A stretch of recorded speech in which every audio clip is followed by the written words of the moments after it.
Hello, my name is Eric Slater. I come from a family of socialist and social justice organizers. I have worked for the City of Chicago, the Chicago Transit Authority, as a bus operator for about 12 years now, driving the city buses. In 2015, I was elected to be about 600 workers' shop steward and executive board member. I was re-elected just last year again in 2017. I want to make clear that the views on this video are my own. They do not reflect the views of the Chicago Transit Authority or the Amalgamated Transit Union. Okay, so it looks like our transit unions, about 15,000 workers and retirees in the Chicago region, have just ratified a tentative agreement, and that tentative agreement goes for about 2 more years. So I was hoping to use this video to have a discussion about where we're at and reflect on our situation. My union and many others may shortly be thrust into a financial crisis if the Supreme Court rules against unions in the Janus case. I'm hoping that this video can clarify a few things for my coworkers and put forward some ideas for unity and regroupment. Okay. So the union is like your brain. You either use it or you lose it. The enemies of workers, the bosses, have been trying to cripple unions for a long time. But, you know, because they fear our legitimate authority, they fear our power. They would rather take us out individually than have to take us on collectively when we're much more effective. But the real problem with what's going on here with Janice, of course, has been going on for a long time, is not so much the enemies, the direct conscious enemies of labor, organized labor in the working class. It's a deeper problem. It's a problem of the core principles of unionism. So I think we've lost really what that is. So in my view, a union is a tool in which workers can use to act in our interests, separate and opposed from the bosses. It's a tool to go to battle, to defend our rights, and to act in the interests of working people more generally. So in regards to Janus, the Janus decision of the Supreme Court, yes, we should fight Janus, and we should also prepare for the potential financial blow should it go forward. But it is just as important to figure out how to grow and to expand, not just keep dues-paying members, but to win workers to the union and unionism. So, you know, in my lifetime and my father's lifetime, unions have been shrinking, but that wasn't always the case. There was a time of rapid expansion of unionism in this country, especially around the 30s and 40s. The unions went viral, like we'd say today. The Congress of Industrial Unions explosively grew. People were excited about unionism. Everybody really wanted to join, or many people did. So why did that happen? Yes, there were organizers and leaders that went door to door to convince workers to join the union, but you really can't convince somebody logically to join the union. The reason why people join the union and may join it today is because we were kicking the boss's ass. They were excited about us winning our victories. That's what gets unionism back. So, you know, during these struggles, we were inventive, we were out the box, you know, we were militant and unafraid. Well, at least brave. We all have fears to overcome. We didn't wait for officials to do something. We organized and did it. And the best elected leaders weren't afraid of the ranks initiative.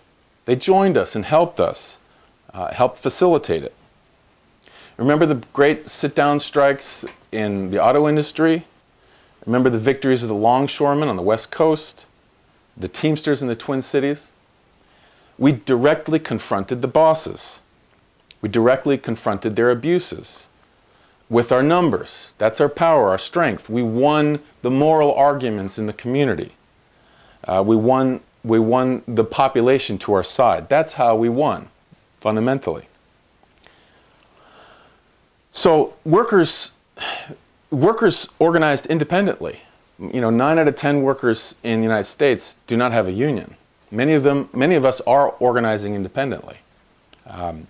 And they decided to join the union because the fighting unions had already gained a reputation that we went out and fought the boss, and we were 100% on the side of workers and working people. But it was more than that. It was not just workers that we won over. It was the population, or much of the population itself, supported unions. Because we made it clear we weren't just fighting for ourselves. We weren't just fighting to protect me and mine and the highest paid workers. The best unions, like the CIO for instance, organized the lowest paid workers, the marginalized workers. Not because of some kind of sympathy, but because these were the workers who were already the best organizers and often the best leaders. And we weren't seen as a bunch of corrupt mobsters, as the enemies of the working people call the unions today, because the unions attracted and won to its front lines the social justice fighters. The most respected and honorable workers were won to the side of the union and unionism. So that's what we need to do now, fundamentally, dues money or no. We need to go back and reinvent the rank and file union democracy and independent action. The union is not a bunch of labor experts or a building or a stack of papers someplace. It is us. It is the workers ourselves organized. We have to turn away from this paperwork form of unionism, this business unionism, where our unions have really, in many cases, have become little more than the complaints department of the company. The managers even tell us today, they laugh at us. They say, you have a problem? File a grievance. Maybe in a couple years you'll get justice. So we have to defend our rights to freedom of speech and assembly. They're certainly under attack right now. And not just publicly, on the shop floor, in the company, and also in our unions. The fight for the right to have a democratic worker organization.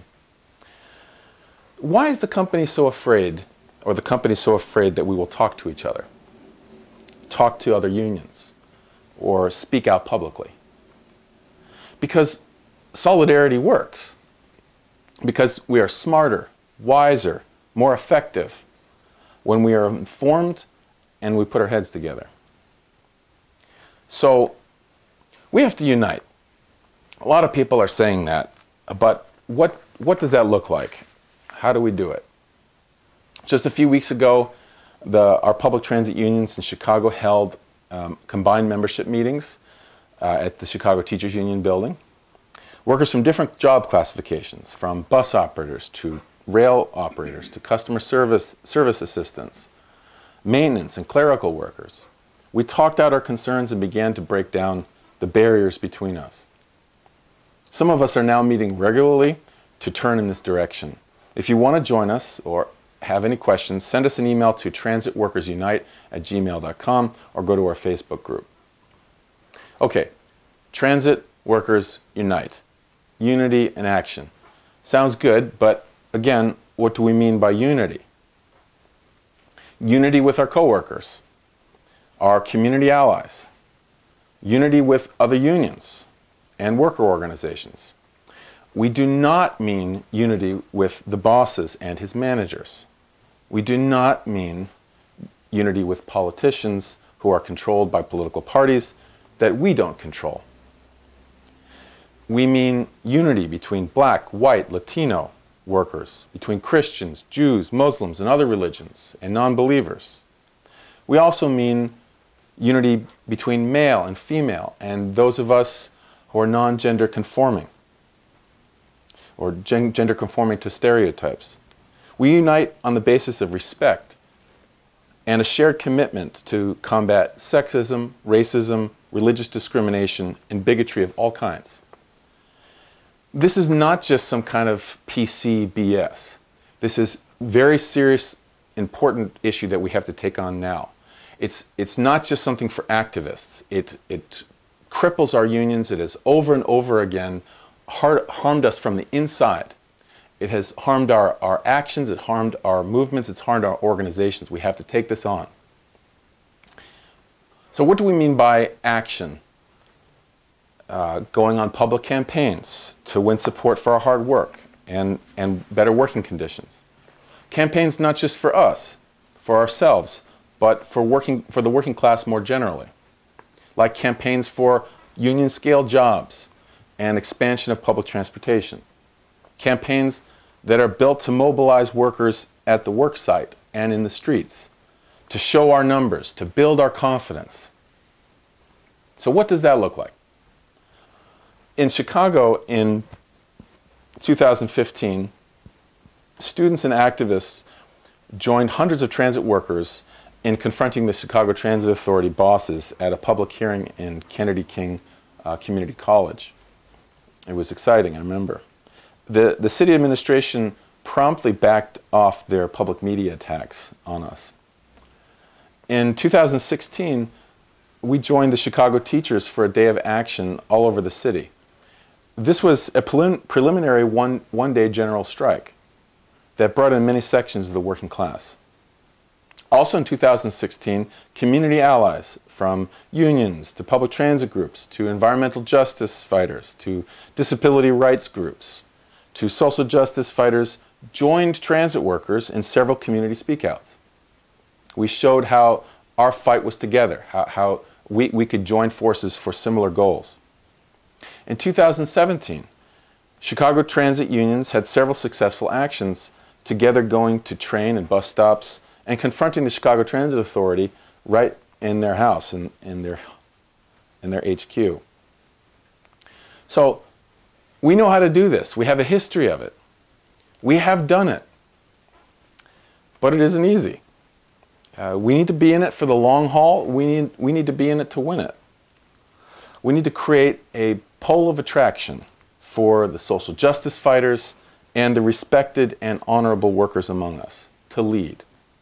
Join us.